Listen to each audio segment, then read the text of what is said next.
आइए देखिए, सुनिए और समझिए अध्यात्म विज्ञान, नई दृष्टि, नई खोज। आध्यात्म विज्ञानी अहमदाबाद के स्वामी श्री कमलेशानंद जी के साथ। इस कार्यक्रम के प्रायोजक हैं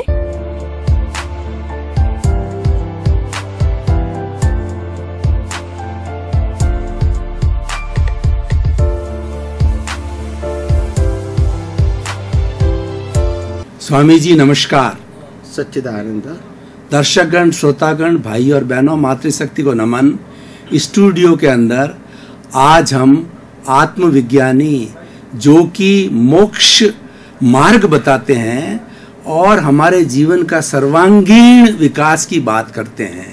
जीवन के जितने भी आयाम होते हैं उन सब के विकास के प्रैक्टिकल सूत्र बताने वाले आज आत्मविज्ञानी स्वामी कमलेशानंद जी हमारे साथ में। हमारा वो भाग्य है, हमारा पुण्य है कि हम ऐसी बड़ी शख्सियत से, जो कि इंटरनेशनल लेवल के कई देशों के दिन का आध्यात्म विज्ञान, नई दृष्टि, नई खोज चलता है, वो हमारे अहोभाग्य से हमारे साथ है। स्वामी जी, आज का युग ग्लोबलाइजेशन, प्राइवेटाइजेशन और लिबरलाइजेशन का युग है। आज के युग के अंदर बड़े बड़े कॉन्सेप्ट, वसुधैव कुटुंबकम, यूनिवर्सलाइज योर कॉन्शियसनेस, और उसके साथ साथ के अंदर जो है वो बड़े बड़े जो हमारे सबको जोड़ने के सूत्र है, उसका जो विज्ञान है मानवतावाद। मानवतावाद क्या कहता है कि one world, one sky, one earth, one religion, that is मानवतावाद। इन बड़े कॉन्सेप्ट के साथ में आपका जो अध्यात्म विज्ञान और नई दृष्टि, नई खोज किस तरीके से, जैसे दूध के अंदर मिश्री घुलती है, उसके साथ मिलकर के ये भी अपना कॉन्सेप्ट दे करके और सबका आदान प्रदान हो जावे, ऐसी जो आपकी विचारधारा है वो प्रस्तुत कीजिए। अध्यात्म मार्ग है वो मानव जीवन का सर्वांगी विकास और सर्वांगी कल्याण का मार्ग है। सर्वांगी विकास का मतलब होता है हर धर्म से इंसान सच्चा इंसान बने, जो इंसानियत के साथ जुड़ा है, और सच्चा इंसान के बाद वो सच्चा महामानव बने, जिसको हम आत्मकल्याण कहते हैं। तो ये मानवता से महामानव कैसे बने, इसका ये पाठ है, इसको कहते हैं आध्यात्म विज्ञान। दुनिया के हर धर्म यही कहते हैं कि आखिर हम सब एक हैं, आत्मा के रूप में भी एक है, प्रकृति के रूप में भी एक है, परमात्मा के रूप में भी एक है, बंधन के रूप में भी एक है और मुक्ति के रूप में भी एक है। कैसे हम एक हैं वो हम बताना चाहते हैं। आध्यात्म विज्ञान क्या कहता है? हम आत्मा के रूप में एक है, हमारे सभी के आत्मा एक ही प्रकार का है, अलग अलग प्रकार की क्वालिटी का नहीं है। वो चेतन है, अविनाशी है, वो शाश्वत है और सर्वशक्तिमान वो आत्मा है, जो सबके अंदर, सभी जीवों के अंदर वो एक ही प्रकार की क्वालिटी वाला है। दूसरी बात है, हमारी प्रकृति भी एक है। हमारी प्रकृति एक कैसे हो सकती है? सबका सोच, भाषा, क्रिया अलग अलग है, तो प्रकृति कैसे एक है?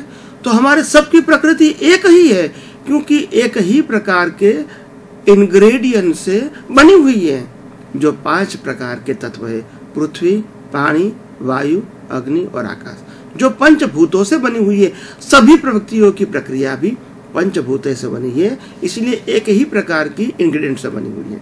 आत्मा भी एक है, प्रकृति भी एक है और सभी का धर्म एक है। कौन सा धर्म एक है? तो कि मानव धर्म जो सबके लिए एक है।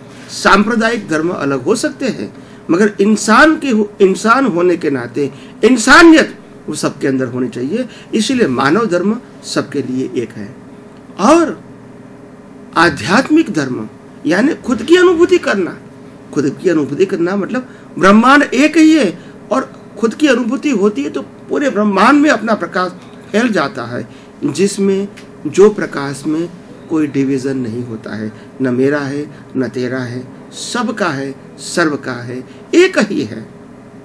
तो कहने का मतलब यह है, हालांकि आध्यात्मिक दृष्टि से कोई भेद नहीं है, मगर धार्मिक और सांप्रदायिक दृष्टि ऐसी है जो भेद वाली होती है, और इसीलिए वो भेद खड़ा करते हैं, संप्रदाय खड़ा करते हैं एक दूसरे के प्रति वैमनस्य पैदा करते हैं, मेरा तेरा करते हैं। और इसके लिए आज पूरे विश्व के अंदर इतना सारा धर्म का वैमनस्य फैल गया है, ताकि लोग एक दूसरे के प्रति जो प्रेम है, मैत्री है, करुणा है, मानवता है, अभेदता है, एकता है, ये सब टूटता जा रहा है। हालांकि वो सच्चा मार्ग नहीं है। तो मैं ये कहना चाहता हूँ, मूल रूप से तत्व दृष्टि से हम एक है। प्राकृतिक दृष्टि से, प्रकृति के अंदर जो बेसिक इंग्रेडिएंट्स हैं, पंच महाभूत, वो हमारे सब में एक है। मुक्ति का मार्ग भी एक है और मुक्ति की अनुभूति भी सबकी एक है। आत्मा भी एक है, आत्मा की क्वालिटी भी एक है, मुक्ति और मुक्ति की अनुभूति भी एक है। रास्ता अलग हो सकता है, अंतिम अनुभव सबके लिए एक ही है। तो मैं आप सबको ये कहना चाहता हूँ कि सब बंधन छोड़ दो, दो धर्म की बात समझो, मानव धर्म और आत्म धर्म। मानव धर्म सबके लिए एक है। दुनिया के सभी धर्म मानव धर्म की बेस पर ही खड़ा हुआ है। दुनिया के सभी मुक्ति का मार्ग आत्म धर्म के बेस पर खड़ा हुआ है। उसमें कोई अंतर नहीं हो सकता है। हो सकता है भाषा का अंतर है, समझ का अंतर हो सकता है, दृष्टि का अंतर नहीं है, अनुभव का अंतर नहीं है। इसलिए अनुभवी पुरुषों के लिए पूरा विश्व एक है, पूरे विश्व की प्रकृति एक है, पूरे विश्व के अंदर परमात्मा एक है, और पूरे विश्व के अंदर जो सनातन सत्या है वो भी सब में एक है। स्वामी जी बहुत बहुत धन्यवाद सरल स्पष्टीकरण के लिए। हमारी भारतीय संस्कृति के अंदर मनुष्य के ऊपर 4 तरह के ऋण बताए जाते हैं: देव ऋण, पितृ ऋण, गुरु ऋण और समाज का ऋण। ये ऋण उतारने का भी निर्देश दिया गया है। तो इन ऋणों को उतारने के लिए हम कौन कौन से महापुरुषों की किस किस रूप के अंदर उनका सम्मान, उनकी सेवा करें, ताकि कि हमारे ऋण भी उतर जाए और हमारा जो ये अध्यात्म विज्ञान और नई दृष्टि, नया सोच जो है वो एक तरह से कारगर हर व्यक्ति के अंदर समाहित हो जाए। तो हम जब पैदा होते हैं तभी से माता पिता का ऋण होता है, जिसने हमको जन्म दिया, जिसने हमको संस्कार दिया, जिसने हमको चलना सिखाया, बोलना सिखाया, खाना सिखाया, सब कुछ सिखाया उन्होंने बचपन से लेके पैदा होते लेके। तो ये सबसे पहला है माता पिता का ऋण।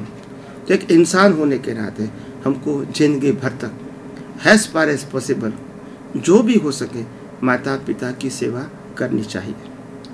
उसके आगे आता है शिक्षक का ऋण, जो हमको शिक्षा देता है, जो हमको भौतिक ज्ञान देता है, जो हमको पढ़ाई का ज्ञान देता है। उनके भी हम ऋणी हैं, क्योंकि वही ज्ञान से हम धीरे धीरे अपने जीवन में आगे बढ़ सकते हैं, समझ सकते हैं और आगे का जीवन का बेस बनाते हैं। तो ऐसे हर शिक्षक हमारे लिए उपकारी है, तो उनका ऋण भी हमारे जीवन में होता है। तो हर समय अपने गुरु की, अपने शैक्षणिक गुरु की हम रिस्पेक्ट करें और हो सके इतनी हेल्प करें। ये हमारा फर्ज है, कर्तव्य है। तीसरा ऋण होता है धर्मगुरु का, जो हमको सच्चे रास्ते पर, मुक्ति के रास्ते पर आगे ले जाने के लिए सहायक बनता है। तो धर्मगुरु भी हमारे लिए, हम कभी सत्य, अहिंसा, अचौर्य, ब्रह्मचर्य, अपरिग्रह का पालन करें, इसका वो मार्ग दिखाते हैं। झूठ नहीं बोले, किसी को दुख नहीं दे, इसका वो हमको मार्ग बताते हैं। ऐसे भगवान की पहचान कि वो करवाते हैं, समाज की पहचान वो करवाते हैं, हमारा जीवन का कर्तव्य क्या है और क्या होना चाहिए उसकी पहचान भी धर्मगुरु करवाते हैं। तो उनका भी रिस्पेक्ट करना चाहिए, आदर करना चाहिए, हो सके इतना उसके काम में हमको सहायक होना चाहिए। और चौथे होते हैं आध्यात्मिक गुरु, जो हमको संसार से मुक्ति दिलाने में सहायक है। धर्म के गुरु समाज के अंदर प्रेम और मैत्री के लिए उपकारी होता है, और आध्यात्मिक गुरु संसार से हम कैसे मुक्ति पाए उसके लिए वो उपकारी है। वो दृष्टि देते हैं, वो भी निष्पक्षपाती भाव से देते हैं, गुरु शिष्य के भाव बिना वो देते। तो हम उनके लिए भी बहुत ऋणी हैं, ताकि वो हम जीवन की सच्चाई जाने और जीवन का कर्तव्य क्या है हम इस मनुष्य के जीवन के अंदर हमारा कर्तव्य क्या होना चाहिए, हम क्या प्राप्त करना चाहते हैं, क्योंकि ये जीवन जो मिला है वो तो खत्म होने वाला है।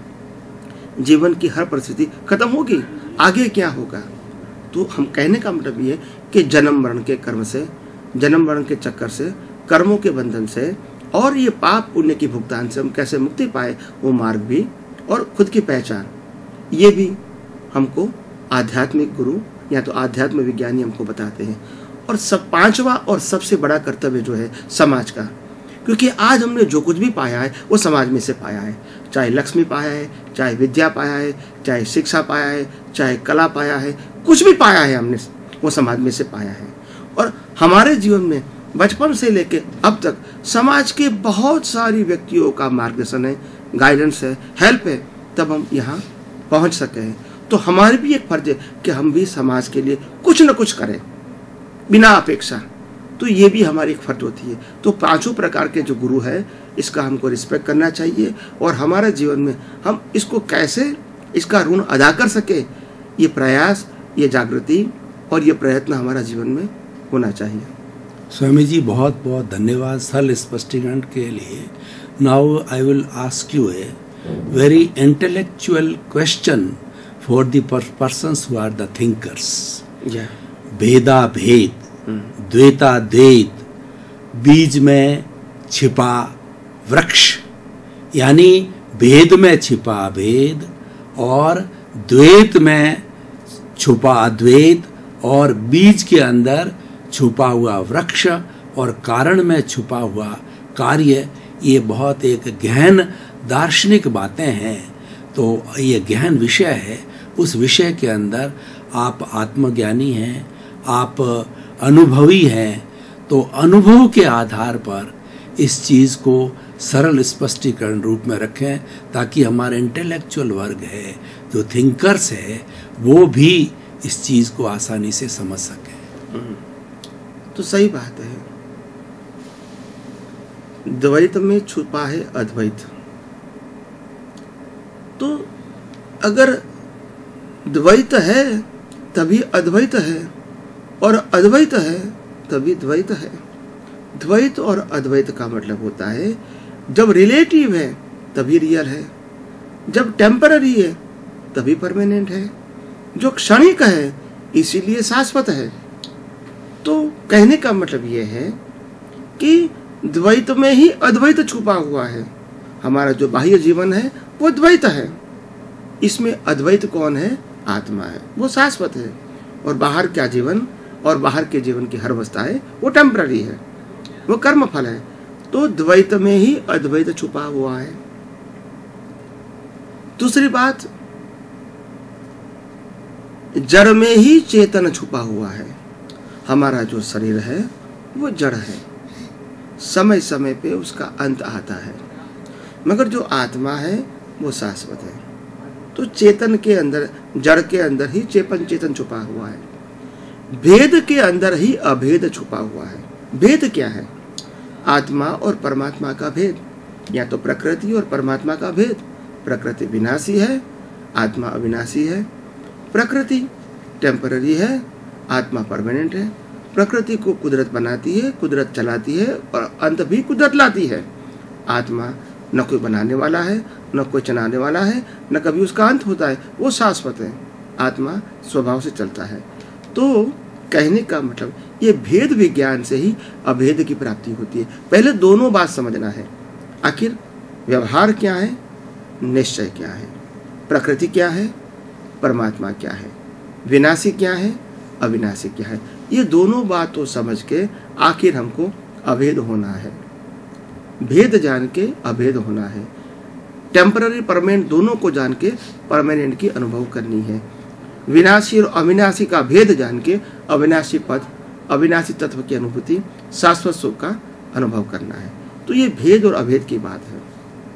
तो ऐसे हमारे जीवन के अंदर बहुत सारी बातें ऐसी हैं जो आम लोग आसानी से उसको नहीं समझ पाते हैं। तब ये आध्यात्म विज्ञानी कहते हैं कि दुनिया के अंदर द्वंद्व तो रहेंगे, द्वंद्व ही संसार के अंदर चलाने का एक माध्यम है। अच्छा है तो बुरा है, सुख है तो दुख है, प्राप्ति है तो उसका विनाश भी है, टेम्पररी है तो परमानेंट भी है, थोड़े समय के लिए है तो लंबे समय के लिए है। तो ये द्वंद्व रहेगा, द्वंद्व ही संसार है, और द्वंद्वातीत होना उसका नाम मुक्ति है। आत्मा द्वंद्वातीत है, जगत, संसार, मन वचन काया, उनकी हर अवस्थाएं वो द्वंद्व है, क्योंकि दो प्रकार के पहलुओं से जुड़ी हुई, सुख और दुख, प्राप्ति और विनाश, बंधन और मुक्ति, ज्यादा या कम, बिगिनिंग और एंड, ये सब कुछ द्वंद्व है जो दो विरोधी गुणों के साथ जुड़ा हुआ है। तो ये द्वंद्व है। आत्मा निर्द्वंद है, क्योंकि आत्मा अविनाशी है, शाश्वत है, उनके सब क्वालिटीज भी अविनाशी है, उनका विजन भी अविनाशी है, पूरे ब्रह्मांड को प्रकाशित करता है। बुद्धि है वो लिमिटेड है, सोच है लिमिटेड है, भाषा है लिमिटेड है, कर्तव्य है, क्रिया लिमिटेड है। तो ये रिलेटिव बातें सब लिमिटेड होती है, रियल बात परमात्मा है वो अनलिमिटेड है, अविनाशी है। तो ये दोनों बातें हमको समझना है। तो संसार के अंदर शब्द की परिभाषा अलग अलग हो सकती है, मगर हमको उसी से आगे जाके शाश्वत चीज क्या है, अविनाशी चीज क्या है, अविनाशी क्वालिटी क्या है, ये भी हमको जानना है, समझना है और अनुभव करना है। बहुत बहुत धन्यवाद स्वामी जी। गहन विषय को आपने बहुत सरल रूप से प्रस्तुतिकरण किया, उसके लिए धन्यवाद, कृतज्ञता, साधुवाद। स्वामी जी, हम कर्म की बात करते हैं तो उसके अंदर कॉज आता है, प्रतिक्रिया की बात आती है, ओपिनियन की बात आती है, भाव की बात आती है, और सब ये भाव कर्म बन करके फिर उसके बाद में इफेक्ट की बात आती है, कर्म की बात आती है, कर्म फल की आती है। तो एक पूरा एक सर्किट बनता है। तो ये प्लस और माइनस का जो सर्किट है, इस पूरे को आप हमें विस्तार से समझाइए। यहाँ कर्म और कर्मफल ये दोनों स्थूल बातें हैं, मगर कर्म एक ऐसी चीज है जो आम आदमी उसको आसानी से नहीं समझ सकता है, आसानी से उसको नहीं देख सकता है, मगर कर्म फल को देख सकता है, आम आदमी उसको समझ नहीं सकता है। तो दोनों बातें, एक को समझ सकते हैं, देख नहीं सकते, दूसरे को देख सकते हैं, समझ नहीं सकते, यही इसी का नाम है संसार। तो आध्यात्म विज्ञान ये दोनों का समाधान करते हैं। तो सबसे पहले कर्म की बात करेंगे। कर्म क्या है? कर्म का मतलब होता है पुरुषार्थ, कर्म का मतलब होता है स्वतंत्रता, कर्म का मतलब होता है सर्जन करना। तो ये कर्म क्या चीज है? क्या कर्म क्रिया के साथ जुड़ा हुआ है? नहीं, कर्म मन वचन काया की क्रिया के साथ नहीं जुड़ा है। कर्म ज्ञान और अज्ञान की क्रिया से जुड़ा हुआ है, जो सूक्ष्म है, स्थूल नहीं है। जैसा ज्ञान वैसा भाव, जैसा ज्ञान वैसा ही आशय, वैसा ही भाव और वैसा ही कर्म बनेगा। तो यहाँ सबसे बड़ी बात है, ज्ञान कैसा है? ज्ञान दो रूप का होता है, अज्ञान के रूप में भी होता है और विज्ञान के रूप में भी होता है। अज्ञान के रूप में ज्ञान है वो रिलेटिव सत्य है, जो राग द्वेष के ऊपर आधारित है, जो कषायों के ऊपर, क्रोध मान माया लोभ के ऊपर आधारित है, वो ज्ञान है। ज्ञान का दूसरा नाम है अज्ञान। दूसरा है विज्ञान। विज्ञान का मतलब होता है सनातन सत्य, सैद्धांतिक सत्य, परमानेंट ट्रूथ, कुदरती कानून। तो इस प्रकार से ये सनातन सत्य का ज्ञान भी ज्ञान है, मगर वो विज्ञान के रूप में है। एक परिवर्तनशील है, एक अपरिवर्तनशील है, शाश्वत है। तो पूरा विश्व जो है वो ज्ञान और अज्ञान में फंसा हुआ है, क्योंकि उसको मालूम नहीं है कि विज्ञान क्या है। ज्ञान अज्ञान है, वो व्यवहार सत्य है। ज्ञान को लोग समझते हैं कि अच्छी बात है, अज्ञान को समझते हैं लोग बुरी बात है, मगर ज्ञान अज्ञान दोनों ही रिलेटिव सत्य है, क्योंकि व्यू पॉइंट है। जो सनातन सत्य है वो विज्ञान है, वो व्यू पॉइंट नहीं है। आप नहीं मानोगे तो भी प्रिंसिपल वही है, और वही प्रिंसिपल आपके जीवन में काम आएगा, काम लगेगा। आप नहीं मानोगे तो भी, जैसे कर्म का सिद्धांत है वो सनातन सत्य है, आप नहीं मानोगे तो भी कर्म आपको लगेगा, कर्म और कर्म का फल मिलेगा। आप अगर पुनर्जन्म को नहीं मानोगे तो भी आपका पुनर्जन्म होगा, क्योंकि आप कर्म करोगे तो कर्म फल के लिए आपको बर्थ मिलेगा। तो ये सनातन सत्य है। सनातन सत्य नहीं जानना वो अज्ञानता है। तो अज्ञानता के अंदर क्या है? ज्ञान और अज्ञान है, अच्छा या बुरा है। तो ये रिलेटिव सत्य है। तो सत्य असत्य दोनों रिलेटिव सत्य है और सनातन सत्य है वो विज्ञान है। तो संसारिक लोग जो कर्म बांधते हैं, तो कर्म कैसे बांधते हैं कि पहले अज्ञान होता है तो या तो पुण्य कर्म चार्ज करते हैं या तो पाप कर्म चार्ज करते हैं, और विज्ञान होते हैं तो उसमें कर्म बंधन नहीं होता है, क्योंकि न राग है न द्वेष है। तो इसीलिए आध्यात्म मार्ग में पाप पुण्य कैसे बनते हैं वो भी समझाते हैं, और पाप पुण्य से मुक्ति कैसे मिलती है वो भी समझाते हैं। तो कर्म को बंधन करना वो इसके लिए अज्ञान चाहिए। अज्ञान का मतलब होता है व्यवहार सत्य का ज्ञान। उससे राग द्वेष होगा, उससे क्रोध मान आलोप बनेंगे। विज्ञान से क्या होगा? विज्ञान दुनिया में दो प्रकार का है। जो सनातन सत्य है, मैं आत्मा हूँ, वो भी सनातन सत्य है, वो विज्ञान है, वो परमानेंट ट्रूथ है। और ये दुनिया जो है वो 6 तत्वों से बनी है, जिसका नाम है कुदरत। और कोई भी अवस्था जो इस सब 6 तत्वों से बनती है, इसको कहते हैं कुदरती रचना। वो भी सनातन सत्य है, वो कभी परिवर्तन नहीं होता है। कोई भी अवस्था 6 तत्वों के बिना नहीं हो सकती है। इसी को कहते हैं कुदरत और कुदरती कानून और कुदरती रचना। तो आत्मा भी सनातन है और कुदरत का कानून और कुदरत की रचना भी सनातन सत्य है। तो ये सिद्धांत वाली जो बातें हैं वो सनातन सत्य है। तो आध्यात्म के मार्ग में आगे बढ़ना है तो सनातन सत्य को जानना पड़ेगा। अगर नहीं जानोगे तो व्यवहार सत्य आपके पास है, जिसके आधार से नए कर्म बनेंगे, और नया कर्म बनने के लिए आपको पूरी प्रोसेस करनी पड़ेगी। मन बुद्धि चित्त अहंकार की प्रोसेस पास करके आप नया कर्म चार्ज कर सकते हैं, स्पीच और एक्शन के फॉर्म में। तो ये कर्म है। ये कर्म बनने के बाद उनका फल मिलेगा नेक्स्ट बर्थ में कर्म फल के रूप में। मगर फल, कर्म और कर्म फल के बीच अंतर क्या होता है? जिस अवतार में हम कर्म चार्ज करते हैं उसी अवतार में उसका फल नहीं मिलता है, और जो अवतार में कर्म फल मिलता है उसी अवतार में वो हमने कर्म चार्ज किए नहीं है। तो एग्जाम और रिजल्ट, कर्म और कर्म फल के बीच मिनिमम 1 बर्थ का अंतर होता है। तो हमने तो कर्म किया है, इसका फल नेक्स्ट बर्थ में मिलेगा। हमको नहीं मालूम है हमने कौन सा कर्म किया है, उसका क्या फल मिलने वाला है। कुदरत को मालूम है कि आपने कौन से कर्म किए, उसके भुगतान के लिए आपको जन्म कैसा चाहिए, जीवन कैसा चाहिए, और मृत्यु की अवस्था भी कैसी चाहिए, वो कुदरत को मालूम है। इसीलिए उसको कहते हैं कुदरती कानून, और अवस्था को बोलते हैं कुदरती रचना। ये कुदरत का कानून सबके लिए एक है, राम कृष्ण महावीर, और हमारे जैसे आम आदमी के लिए भी कुदरत का कानून सबके लिए इक्वल है। तो ये कुदरत का कानून जानना, जिससे हमको मालूम होगा कि कर्म कैसे बनते हैं और कर्म फल की भुगतान कैसे होती है। अगर ये जानोगे तो किसी के प्रति राग द्वेष नहीं होगा, और राग द्वेष तो नहीं होगा, कोई चीज के प्रति मालिक की भाव भी नहीं होगा, क्योंकि सप्लाई करने वाला तो कुदरती है।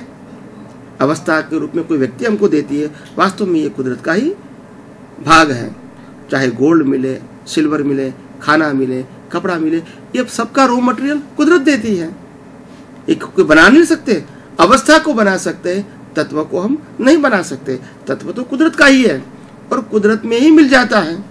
ये हमारा शरीर जो बनता है, हम कहते हैं खाने से बनता है, पानी से बनता है, श्वास से बनता है, हाँ, मगर ये सब कुदरत की देन है। तो ये सब कुदरत ने ही दिया है और कुदरत में ही मिल जाता है। ये शरीर भी पंचभूतों का बनेला है, जब इसको जला दिया जाता है तो वो पंचभूतों में ही मिल जाता है। तो यही कुदरत का कानून है। लंबाई से विस्तार से हम आगे बताएंगे, ये समय की मर्यादा होने के नाते। आपका इस स्टूडियो के अंदर बहुत बहुत कृतज्ञता सभी दर्शक गणों के और श्रोता गणों की तरफ से आपके प्रति धन्यवाद, साधुवाद और कृतज्ञता। आपने हमारे पे बड़ा उपकार करके ऐसी गहन गुत्थी है जो कि हमारे जीवन के अंदर है और जो समाधान चाहती है। आज व्यक्ति क्लेशों में तप रहा है और वो शांति चाहता है, सुख चाहता है और समाधान चाहता है। और सुख भी कैसा, परमानेंट सुख हो तो सनातन सत्य के माध्यम से और कुदरत के कानून के माध्यम से, कुदरत के नियमों के माध्यम से आपने विषय को बहुत सांगोपांग रूप से स्पष्ट किया। और ये पूरा एपिसोड था हमारे इंटेलेक्चुअल लोगों को समर्पित था। आपके प्रति बहुत बहुत धन्यवाद, साधुवाद, कृतज्ञता। जय सच्चिदानंद। आइए देखिए, सुनिए और समझिए अध्यात्म विज्ञान, नई दृष्टि, नई खोज। आध्यात्म विज्ञानी अहमदाबाद के स्वामी श्री कमलेशानंद जी के साथ। इस कार्यक्रम के प्रायोजक हैं